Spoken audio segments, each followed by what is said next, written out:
The red warning lights flashed across every screen in the colony's command center. Dr. Sarah Chen stared at the radiation readings, her hands shaking as she checked them for the third time. The numbers were getting worse by the hour. "How long do we have?" asked Marcus Webb, the colony's security chief. His voice was steady, but Sarah could see the fear in his eyes. 2 weeks, maybe 3 if we're lucky, Sarah replied. She looked around the room at the faces of her team. These people had followed her to Kepler 442b with dreams of building a new world. Now they were all going to die here. The solar flare had come without warning 3 days ago. It was bigger than anything the scientists had ever seen. The massive burst of radiation had burned through their orbital shields like they were made of paper. It destroyed their space station, their supply ships, and worst of all, it poisoned their water supply. 30,000 people lived on Kepler 442b. Men, women, children who had traveled for months to reach this distant world. They came here because Earth was getting crowded, and the mining companies promised them a better life among the stars. Now the very sun that warmed their new world was killing them slowly. Sarah walked to the main communication array. The massive dish pointed up at the dark sky, sending their desperate message out to anyone who might listen. She had been broadcasting the same plea for help for 3 days straight. "This is Colony Base Kepler 442b, calling any ship, any station, anyone who can hear this message. We have 30,000 civilians in immediate danger. Solar radiation has contaminated our water supply. We need medical aid and water purification equipment. Please respond. Please help us." The message went out again and again, traveling through space at the speed of light. Sarah knew that ships from the big galactic powers sometimes passed through nearby systems. The hegemony had a military base only 6 light years away. The consortium traders used routes that came close to their sector. Someone had to hear them, but days passed and no one came. Marcus showed her the intercepted communications they had picked up. The hegemony commanders had received their distress call. So had the consortium trade ships. Even the mysterious collective had monitoring stations that must have heard their plea for help. "What did they say?" Sarah asked, though she feared the answer. Marcus played back the recorded messages. A hegemony admiral's cold voice filled the room. "Primitive human colony. Not worth the fuel costs. Mark system is hazardous and move on." A consortium trade captain was even more direct. 30,000 humans? They're not customers. They have nothing we want. Let someone else waste their time. The collective said nothing at all as usual. Sarah felt sick. These were the great powers of the galaxy, the advanced civilizations that controlled trade and politics among the stars. To them, humans were just newcomers, barely worth noticing. They had technology that could save every person on Kepler 442b, but they would not lift a finger to help. The colony's children were getting sick first. The radiation was building up in their small bodies faster than the adults. Dr. Martinez, the colony's chief medical officer, was doing everything he could, but they needed equipment they did not have. They needed clean water, radiation medicine, and most importantly, they needed time. Sarah stood in the observation deck, looking out at the settlement they had built. The domed buildings stretched across the valley, connected by covered walkways. Gardens grew under protective shields. Schools, hospitals, workshops, all the things that made a real community. In a few weeks it would all be empty. 30,000 people would be dead and no one in the galaxy would care. "Ma'am, we're getting a response." Sarah ran back to the communication center. The technician was adjusting the controls, trying to clear up a weak signal coming from deep space. "This is Captain Zethara of the vessel Harmony's Gift. We have received your distress call. Colony Kepler 442b, we are coming to help you." Sarah stared at the speaker. She had never heard of the Harmony's Gift. The voice speaking was clearly not human, but she could not place the accent or language patterns. "Who are they?" Marcus asked. The technician was already searching the colony's database of known ships and species. After a few minutes, he found a match. "Velkari," he said. "Small species from the outer rim. They're not part of any of the big powers. Says here they only have a few ships capable of long-distance travel." Sarah grabbed the microphone. "Harmony's Gift, this is Dr. Sarah Chen, Colony Administrator. Thank you for responding. Can you tell us what aid you can provide?" "We carry water purification systems and radiation medicine," came the reply. "But we are far away. It will take us 3 weeks to reach you, traveling at maximum speed. Can you survive that long?" 3 weeks," Sarah looked at the latest medical reports. It would be close, very close, but it was hope. "We'll make it," she said into the microphone. "We'll make it because you're coming." The next 3 weeks were the longest in Sarah's life. Every day more people got sick. They rationed the clean water they had left. The medical team worked around the clock to keep the radiation sickness from spreading too fast. Parents held their children close, whispering that help was coming. The Valkyrie ship sent updates every day. Captain Zethara's voice became familiar to everyone in the colony. She told them about the dangerous space storms her ship was pushing through to reach them faster. She told them about her crew of 12, all volunteers who had chosen to risk their lives for strangers. "Why?" Sarah asked during one of their daily communications. "Why are you helping us when no one else will?" There was a long pause before Zethara answered. "Because it is right," she said simply. "Because you need help and we can give it. What other reason do we need?" On the 20th day, sensors detected a ship dropping out of hyperspace at the edge of the system. The Harmony's gift was not a large vessel. It was perhaps twice the size of the colony's shuttles, with crystal-like growths along its hull that marked it as Valkyrie technology. But to the people of Kepler 442b, it was the most beautiful sight they had ever seen. Captain Zethara was unlike any alien Sarah had ever met. She stood barely 5 feet tall, with crystalline skin that sparkled in the light. Her large eyes showed kindness and determination. Behind her came 11 other Valkyrie, carrying equipment and medical supplies. "We brought everything we could," Zethara said, as her crew began setting up the water purification systems. "It should be enough to save your people." The next week was a miracle of cooperation. The Valkyrie worked alongside the human engineers to build new purification plants. Their medical equipment slowly pulled the radiation from the colonists' bodies. Children who had been dying began to smile again. The settlement that had been preparing for death suddenly buzzed with new life. When it was time for the Valkyrie to leave, the colonists gathered everything they could offer in return. Raw materials from their mines, artistic works their craftsmen had made, even family treasures that people wanted to give as thanks. Zethara looked at the pile of gifts and shook her head. "We cannot take these," she said. "You need everything you have to rebuild your world." "Then what can we give you?" Sarah asked. "How can we repay what you've done?" The Valkyrie captain smiled, an expression that somehow translated perfectly despite the differences between their species. "Remember us when you reach the stars," she said. "Remember that someone cared when you needed help." Sarah nodded, tears in her eyes. "We will never forget. I promise you that." As the Harmony's gift disappeared into hyperspace, Sarah made sure those words were recorded in the colony's permanent records. 30,000 people owed their lives to 12 Valkyrie who had risked everything to help strangers. She did not know what the future would bring, but she knew that debt would never be forgotten. 50 years had changed everything. The small mining colony on Kepler 442b was now a thriving world with cities that reached toward the clouds. What had once been 30,000 desperate survivors had grown into a population of millions. But more than that, humanity itself had grown beyond anything the galaxy had expected. The Terran Federation now controlled 47 star systems. Their ships traveled routes that connected hundreds of worlds. Their technology had advanced so fast that even the old galactic powers had to take notice.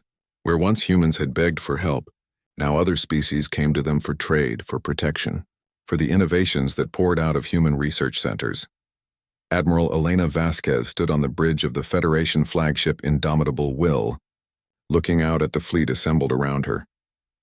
200 ships hung in space above Terra Nova, the Federation's capital world. Each ship represented power that the dying colonists of 50 years ago could never have imagined. But Elena remembered those desperate days.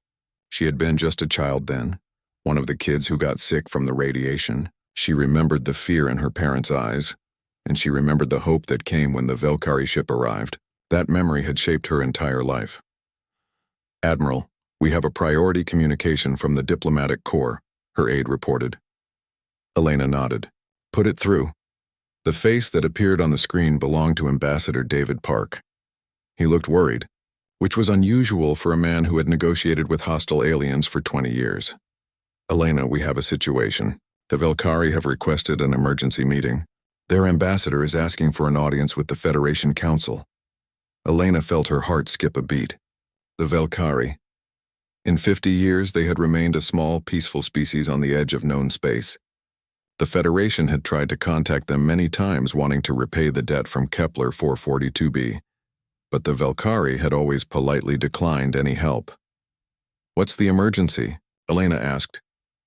"The Cytherians," David said, and Elena's blood went cold. The Cytherian Empire was everything humanity despised. They were conquerors who saw other species as resources to be used. In the past 10 years, they had swallowed a dozen smaller civilizations.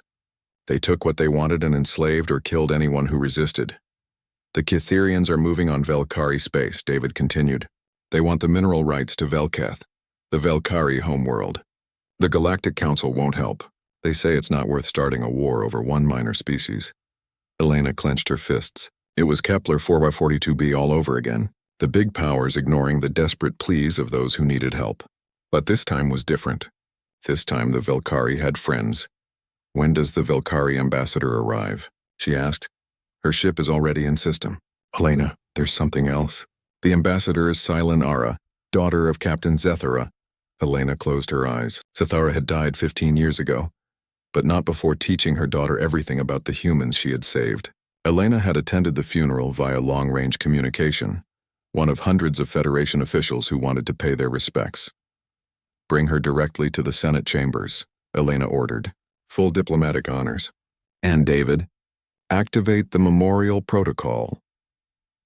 3 hours later, Silin Ara walked through the corridors of the Federation Senate building. Like her mother, she was small and crystalline, but Elena could see the worry in her large eyes. The Valkyrie ambassador was escorted by an honor guard of Federation Marines, each one wearing a ceremonial patch that bore the image of the Harmony's gift. Elena met them at the entrance to the memorial hall. Silin Ara stopped when she saw what the humans had built. The hall was vast, with walls that rose 50 feet toward a crystal ceiling. Along those walls were the names of every person, every ship, every species that had helped humanity in its hour of need. But at the center of the hall, bathed in soft light, stood a perfect replica of the Harmony's gift. Below it, carved in stone that would last forever, were the names of Captain Zethara and her crew of 12. "Heroes of Kepler 442b," Elena read aloud. 30,000 human lives saved.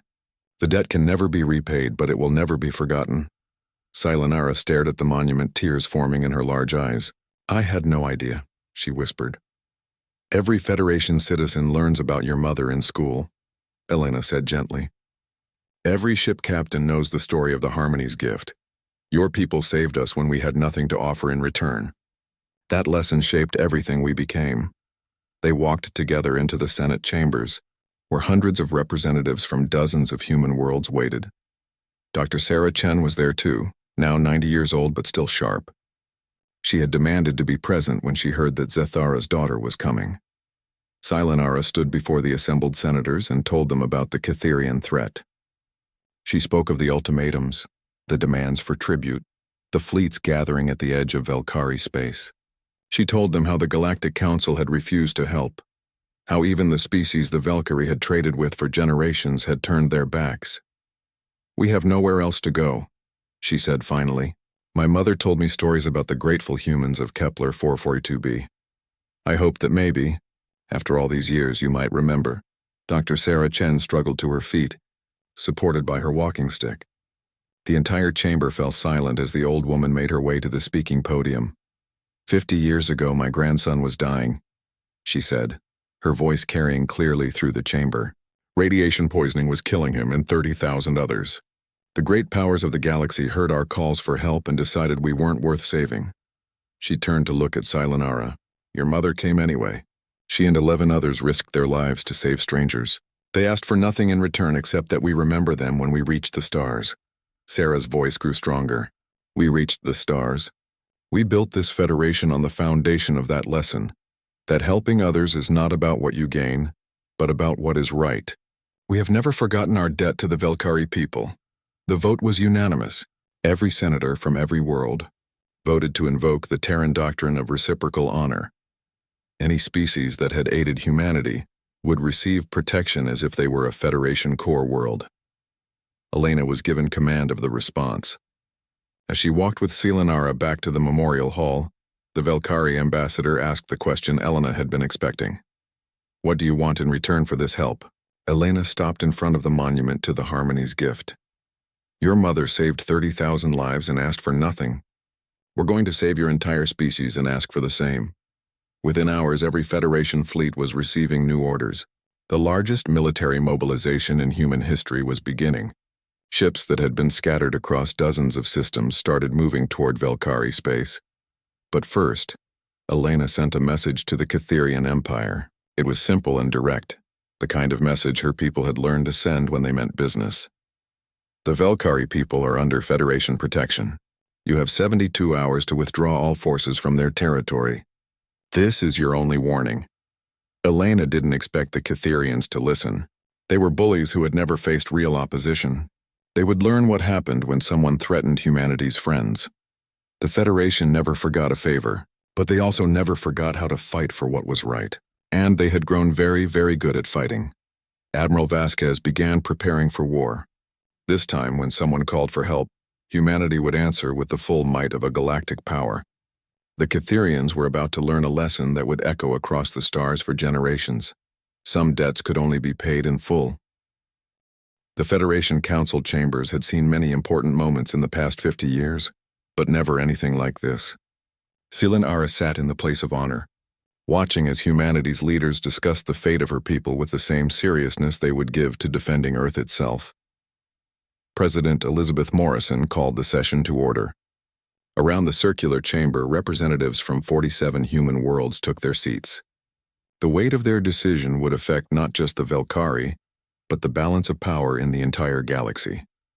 The situation is clear, President Morrison began. The Catherian Empire has given the Velkari people 30 days to accept their terms. Complete surrender of mining rights on Velketh, payment of tribute in rare minerals, and acceptance of Catherian protection forces on their homeworld. General Patricia Hayes, the Federation's top military commander, stood to address the council. Madam President, our intelligence indicates this is the standard Catherian pattern. First they demand mining rights, then they flood the target world with their military. Within 5 years the Velkari would be slaves in their own home. Silanara listened to the humans discuss her people's fate with growing amazement. These were not the desperate colonists her mother had saved. These people commanded fleets that could challenge any power in the galaxy. They had built something magnificent from that small mining colony, and now they were willing to risk it all for an old debt. Senator David Kim from New Seoul raised his hand. What response has the Galactic Council given to Velkari requests for help? Ambassador Park answered with disgust clear in his voice. The hegemony calls it an internal dispute. The consortium says military intervention would be economically destabilizing. The collective, as usual, says nothing at all. Dr. Sarah Chen spoke from her seat near the front. Though she was the oldest person in the chamber, her voice was still strong. It's exactly what they said 50 years ago when we were dying. Not worth the effort. Not worth the cost. Let someone else deal with it. She turned to look directly at Silanara. But your mother didn't think that way. She heard strangers calling for help and decided to risk everything to answer. 12 Velkari saved 30,000 humans when no one else would. President Morrison nodded. The debt is acknowledged. The question before us now is how we pay it. General Hayes activated the chamber's holographic display. A three-dimensional map of local space appeared, showing the positions of every major fleet in the sector. Catherian ships were marked in red, gathering near the borders of Velkari space like sharks sensing blood. The Catherians have assembled a force of approximately 300 vessels, Hayes reported. Heavy cruisers, battle carriers, siege platforms. It's enough firepower to glass a planet. Silanara felt her crystalline skin go pale. She had known the Catherians were powerful, but seeing their fleet strength displayed like this made her realize how hopeless her people's situation really was. What can we deploy? President Morrison asked. General Hayes smiled, and it was not a pleasant expression. Everything. The display changed, showing Federation ship positions throughout known space. Blue dots began appearing as Hayes called up fleet after fleet. The 2nd Fleet from Terra Nova, the 5th Fleet from the Centauri systems, the 7th Fleet from the Outer Rim territories. Combined strength, 537 vessels, Hayes announced. including 12 dreadnoughts, 30 battle carriers, and our entire special weapons division. The chamber fell silent. Even the experienced senators seemed stunned by the size of the force being assembled. Sayonara stared at the display, watching as blue dots gathered from across human space. "All of that?" she whispered.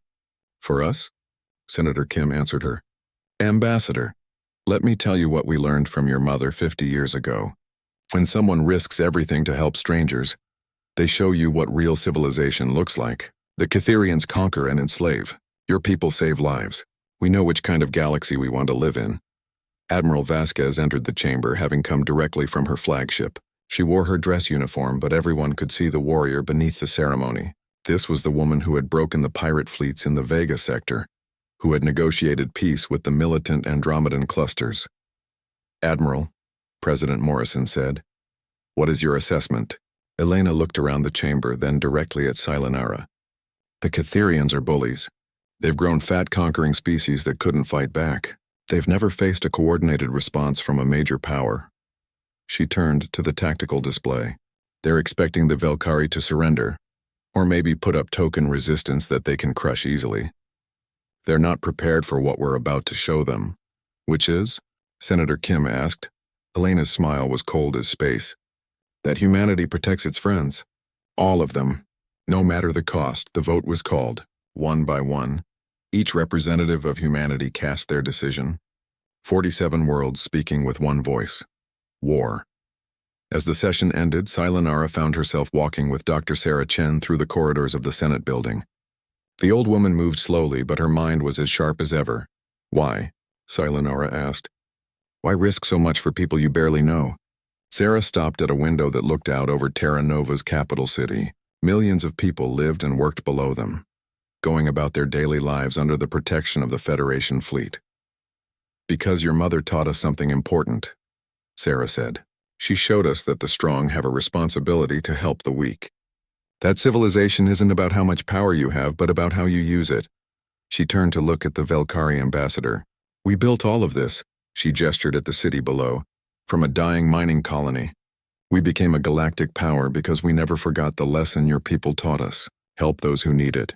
Ask for nothing in return. Do what's right." Sayonara felt tears forming in her large eyes again. "My mother would be proud." "She should be," Sarah agreed. "Her 12 volunteers are about to become the reason for the largest military operation in human history." That evening, Sayonara attended a formal dinner in the Federation's diplomatic hall. Hundreds of human officials came to meet her, to shake her hand, to tell her stories about how the Velkari rescue had shaped their lives. She met Admiral Wang, whose grandfather had been one of the sick children saved by Velkari medicine. She spoke with Senator Rodriguez, whose family had named their daughter Zethara in honor of the Velkari captain. Engineer after engineer told her how their innovations were inspired by the technology the Velkari had shared during the rescue. As the evening ended, President Morrison made a toast. The entire room fell silent as she raised her glass. "To Captain Zethara and the crew of the Harmony's gift," she said. 12 people who showed 30,000 what real courage looks like. "And to Ambassador Sayonara, who trusted us to remember our debt." 500 voices responded as one. "To the Velkari." Later that night, Sayonara stood on the observation deck of her quarters looking up at the stars. Somewhere out there, Catherian fleets were moving toward her homeworld, confident in their power. They had no idea what was coming. The Federation had spent 50 years becoming something the galaxy had never seen before. A major power that remembered its friends. Tomorrow, Admiral Vasquez would take the largest human fleet ever assembled into battle. Not for conquest, not for resources, but for an old debt to 12 aliens who had risked everything to save strangers. The Catherians were about to learn that humanity never forgot a favor, and their retribution could indeed shake worlds. Admiral Vorthak of the Catherian Empire stood on the bridge of his flagship, the Dominion's Wrath, and laughed at the message that had just arrived from the humans. 72 hours to withdraw, he said to his officers, his voice filled with amusement. These primitives think they can threaten the Catherian Empire? His tactical officer, Commander Drexen, pulled up intelligence reports on the Federation forces. "Admiral, our spies report that the humans are mobilizing significant fleets." "Perhaps we should what?" Vorthak cut him off. Should we run from a species that was begging for scraps 50 years ago? The Catherians have conquered 47 star systems. We have crushed species far older and more advanced than these upstart humans. He gestured at the display showing Velkari space. 300 Catherian ships hung in formation, enough firepower to reduce planets to ash. Look at what we've assembled here. The humans would need their entire navy to match this force, and they're scattered across dozens of systems. By the time they could gather enough ships, the Velkari will already be under our control. Vorthak had built his career on conquering the weak. The Altarian Federation had fallen in 6 months. The Rigel Confederation had lasted barely a year. The pattern was always the same: demand surrender, crush any resistance, and absorb the conquered worlds into the Empire. The Velkari would be no different. Send a reply to the humans, Vorthak ordered. Tell them that the Catherian Empire does not take orders from inferior species. If they want to discuss terms, they can send diplomats to grovel at our feet. Commander Drexen looked uncomfortable. Admiral, what if they actually do send a fleet? Vorthak's laughter filled the bridge. Then we'll teach them the same lesson we've taught every other species that has challenged us. Power is the only truth in this galaxy, and we have more of it than they do. The 72 hours passed slowly. Catherian sensors watched the edges of their space, looking for any sign of approaching human ships. Long-range scanners detected some movement in distant systems, but nothing that suggested a major fleet deployment. They're bluffing, Vorthak declared as the deadline approached. The humans are too weak to challenge us directly. They're hoping we'll be frightened by empty threats. But as the final hour ticked away, something strange appeared on the sensors. Not ships, just empty space that seemed to ripple and bend. The sensor operators checked their equipment, thinking there must be a malfunction. Then reality tore open. The first Federation ship to emerge from hyperspace was the Indomitable Will, Admiral Vasquez's flagship. It was a massive dreadnought, bristling with weapons and armor, but it was just the beginning. Ship after ship dropped out of hyperspace in perfect formation. Battlecruisers, carriers, destroyers, support vessels. They kept coming until the space around Velkari territory was filled with human ships. The Federation had brought everything. On the bridge of the Dominion's wrath, the tactical displays went crazy trying to count them all. 300 Catherian ships suddenly found themselves facing over 500 Federation vessels. How? Drexen whispered, staring at the display. How did they move so many ships so quickly? Vorthak's confidence wavered for the first time. The humans had assembled a force larger than anything the Catherians had ever seen. But he had built his reputation on never backing down from a fight. It doesn't matter how many ships they have, he declared. Catherian ships are superior. Our weapons are more advanced. Our armor is stronger. Numbers alone won't save them. Admiral Vasquez's voice came over the communication channel, reaching every ship in both fleets. Her tone was calm, professional, and absolutely cold. Admiral Vorthak, this is Admiral Elena Vasquez of the Terran Federation. You were given 72 hours to withdraw from Velkari space. That time has expired. You have one final chance to leave peacefully. Vorthak activated his own communication system, broadcasting to all ships in the area. Human Admiral, you are interfering in Catherian affairs. The Velkari are under our protection now. If you attempt to challenge the Empire, you will be destroyed. Elena's response was immediate. The Velkari are under Federation protection. They have been for 50 years, ever since they saved 30,000 human lives when no one else would. You are the ones interfering here. 50 years? Vorthak laughed. The Velkari are a minor species with no significant military capability. What could they possibly have done for you? They showed us what real civilization looks like, Elena replied. They taught us that the strong have a duty to protect the weak. Something your empire has never understood. The Catherian admiral's temper flared. These humans dared to lecture him about civilization while threatening the might of the empire? It was time to remind them of their place in the galaxy. All ships attack formation, Vorthak ordered. We'll show these primitives what happens when they challenge their betters. The Catherian fleet began to move, 300 ships spreading into battle formation. They were veterans of dozens of conquests, crews who had never known defeat. Their ships mounted weapons that could crack continents, shields that had never been breached. But as they moved, something impossible happened. The Federation fleet didn't just respond. They were already in position. Human ships that should have taken minutes to react were already moving to counter every Catherian maneuver. How are they doing that? Drexen demanded. Admiral Vasquez answered him over the open channel. Because we've been watching you for months, Admiral Vorthak. We know your tactics, your ship specifications, your battle plans. We know everything about your fleet because we've been preparing for this moment since the day you first threatened the Velkari. The first exchange of fire lit up space like a new star. Catherian plasma cannons met Federation energy beams in displays of raw power that would have been visible from light years away. But something was wrong. The human weapons were different, more powerful than Catherian intelligence had suggested. Their shields held against attacks that should have destroyed them. And their tactics were flawless. Admiral, the sensor operator called out. The humans are using weapons we've never seen before. Some kind of gravitational disruptor. It's tearing our formation apart. Vorthak watched in growing horror as his carefully planned battle formation collapsed. Human ships moved like a coordinated organism, each vessel supporting the others in ways that defied everything he knew about space combat. A Federation battle group broke through the Catherian left flank, their strange new weapons tearing through ships that had been considered invincible. Another group hit the right flank with synchronized precision that spoke of years of preparation. They planned this, Vorthak whispered. They've been planning this entire battle for months. More Federation ships were arriving.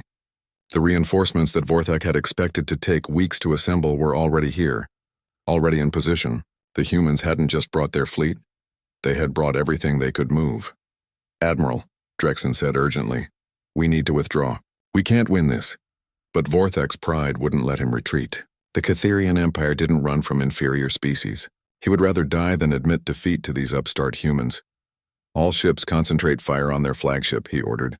If we can destroy their admiral, the rest will scatter. It was his last mistake. The moment his ships focused their attack on the indomitable will, Admiral Vasquez sprang her trap. Federation ships that had been holding back suddenly accelerated, surrounding the Catherian fleet in a perfect sphere of firepower. The battle became a massacre. Catherian ships that had conquered dozens of worlds were systematically destroyed by human weapons they couldn't understand or counter. The few ships that tried to escape found their paths blocked by Federation vessels that seemed to know exactly where they would run.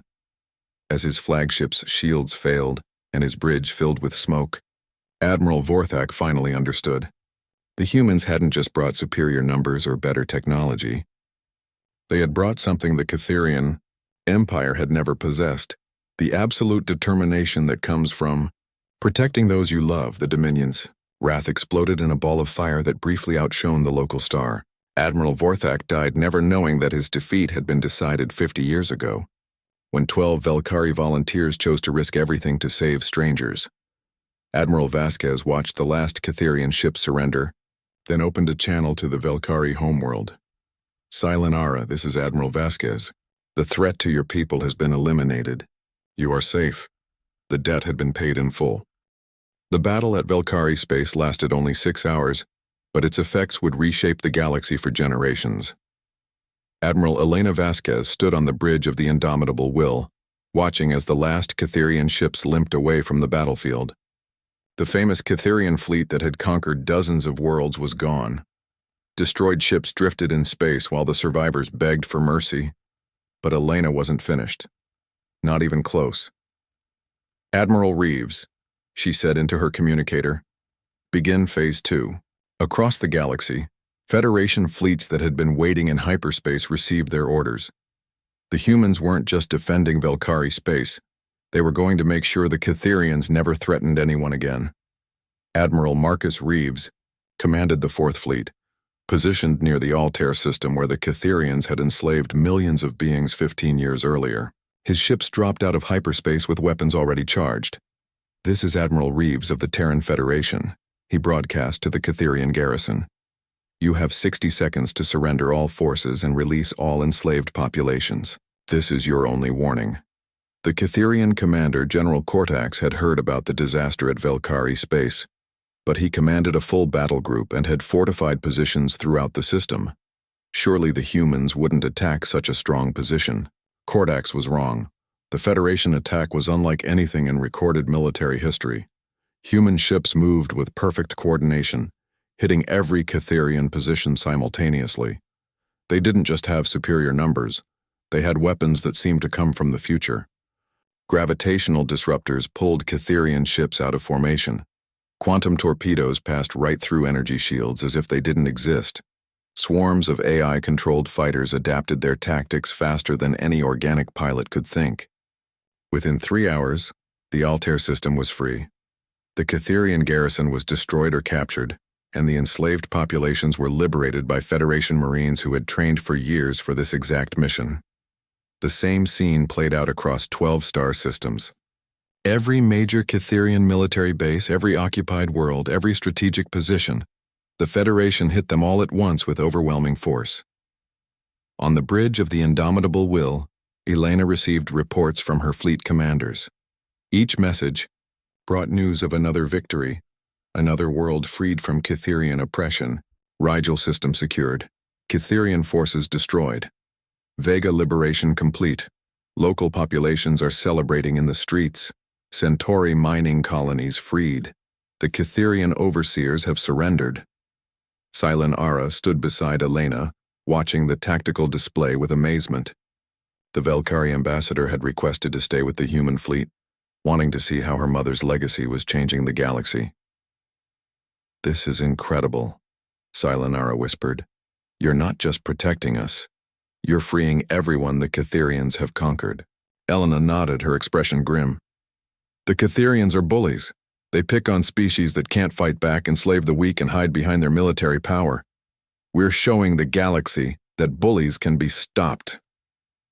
A new report came in, this one from Admiral Chen commanding the 8th Fleet.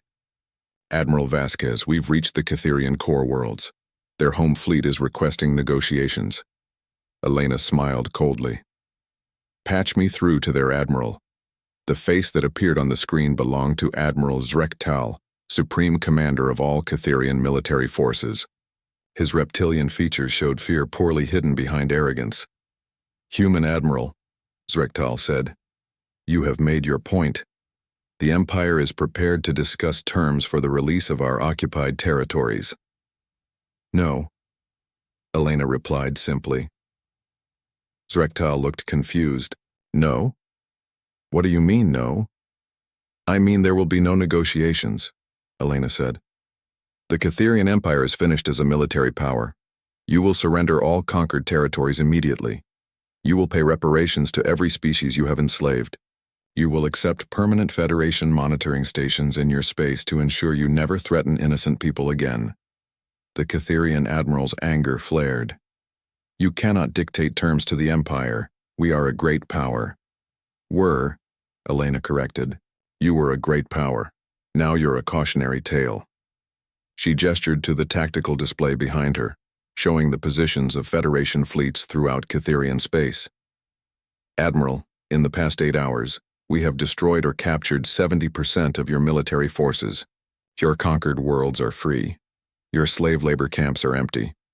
Your empire exists only because we choose to let it exist." Zrektal stared at the display, finally understanding the scope of the disaster. The humans hadn't just defeated one fleet. They had dismantled the entire Cytherian military machine in a single coordinated strike. "How?" he whispered. "How did you move so many ships so quickly?" Elena's expression softened slightly. "Because 50 years ago, 12 Velkari volunteers risked everything to save 30,000 human strangers. They taught us that the strong have a responsibility to protect the weak. We've spent 50 years building the power to honor that lesson." She leaned forward. "Admiral, your empire grew fat, conquering species that couldn't defend themselves. You never faced real opposition because the major powers didn't care about your victims. But the Velkari taught us to care, and we have very long memories." The surrender negotiations took 3 days. The Cytherian Empire agreed to every Federation demand, rather than face complete destruction. Their conquered territories became independent worlds under Federation protection. Their military was reduced to a small defense force. Most importantly, they agreed to pay reparations to the species they had enslaved. The galaxy watched in amazement as the Federation fleets returned to their home bases. In less than a week, humanity had eliminated one of the major threats to galactic peace, but they had done it not for conquest or resources, but to protect a small species that had once helped them.